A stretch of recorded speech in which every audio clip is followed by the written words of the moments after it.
Hey everyone.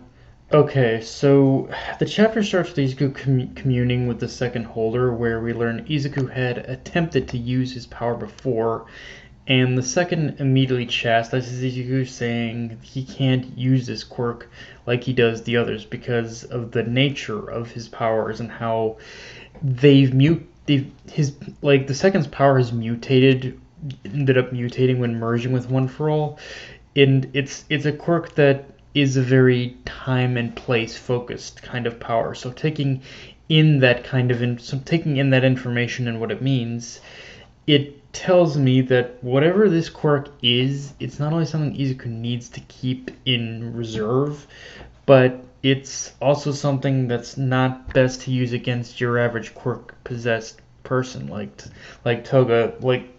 And the thing is, like, just the way Horikoshi has like framed the second's warning, it feels like something that's only best used against someone like Shigaraki and All for One. So just thinking of that possibility, and depending on how Horikoshi plays this, the second's ability right now is kind of sounding a little bit like is sounding like a bit of like a a kind of a one and done sort of like it's a last ditch. You pretty much need to use this in order to in order to defeat One for All. Like it's necessary in order to defeat him and Shigaraki.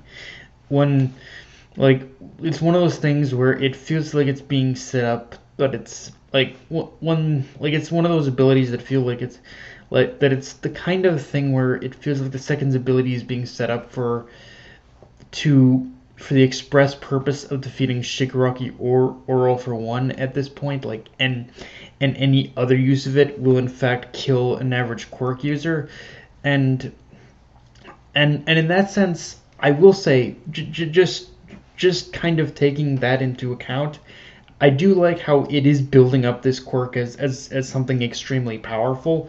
Like this is something that Izuku does need to be careful when using, or he could seriously hurt people.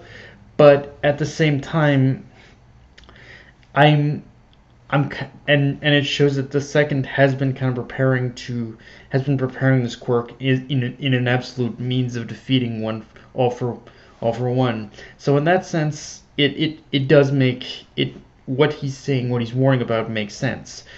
But I'm I just hope it's I think where my problem lies with this right now is I'm hoping that the quirk itself and the way Izuku uses it isn't going to play out the way I'm thinking it is, in the sense where it's like that it literally isn't like a last ditch effort kind of thing where he basically releases it and boom, basically defeats Shigaraki All for One in one shot. Like I'm hoping that's not what it is. I'm hoping there's a little bit more to the power itself, but we'll just kind of have to wait and see, unfortunately. Um, now, I want to talk. Now, I guess the next thing I want to talk about briefly is the art. Is the chapter's artwork, because for the most part it was pretty standard Horikoshi, but where things get weird with the artwork is when we get to the final page, where the artwork suddenly looked very rushed and unfinished. And giving him the benefit of the doubt, maybe it was an artistic choice on Horikoshi's part to do it like that, as it did add this extra visceral feeling from Toya letting himself become engulfed by his flames.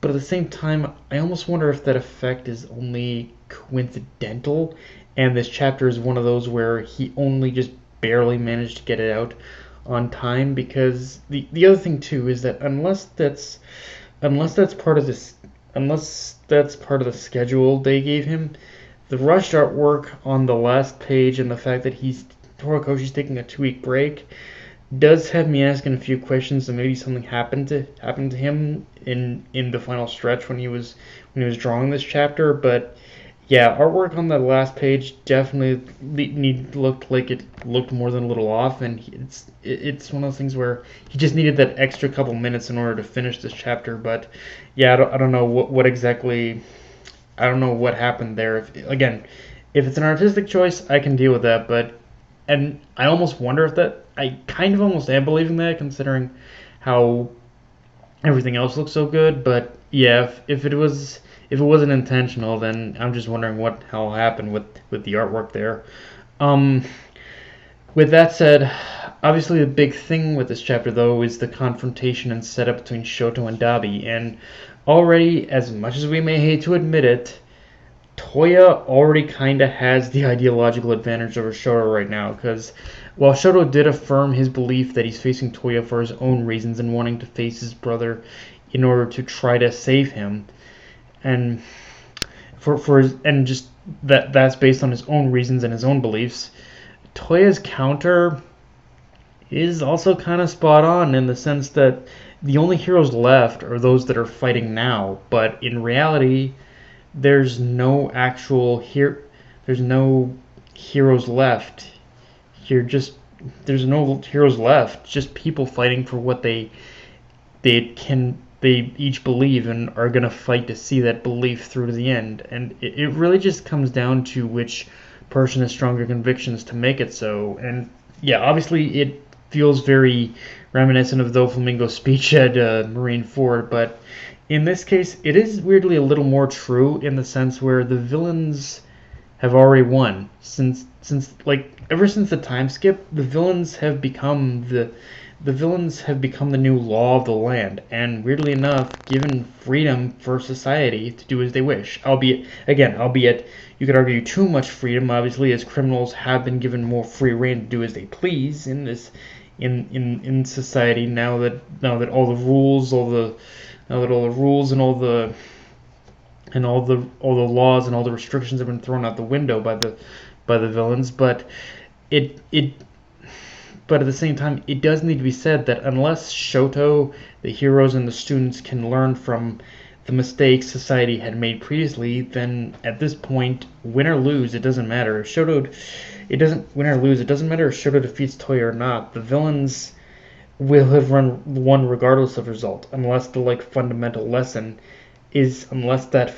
lesson of actually changing society is taken to heart. And granted, from what we have seen up to this point with society's reaction to what's been going on, as well as like how the students have perceived it, how the heroes have looked introspectively, they all seem to know that things do need to change. They just need to defeat them here and now. But the question is how they can go about achieving that now.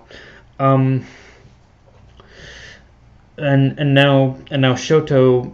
Now with Shoto, he just needs to prove that very thing to Toya. Like, this is Shoto's first step towards proving to Toya that society can and will change, and that he will be one of the people at the forefront helping with that. Yeah, aside from that, there's not really much else to talk about. The only other thing is that is with the whole fight of like is the setup between Toga, Ochiko and Sue. And yeah, I need to look back, but I kind of forget what exactly Sue was talking about in her monologue there. But yeah, like I said, I am curious to see how it can play out from here. Honestly, I get the feeling Sue is gonna have a bit of a different idea of how to approach this than Ochiko is. But yeah, that's all I got. That's all I got for this one, guys. If you enjoyed the video, like, comment, subscribe, follow me on Twitter, Analyst Control. Be sure to hit the notification bell, subscribe button, and just share the video, guys. Dark Knight of Anime signing off. Later, everyone.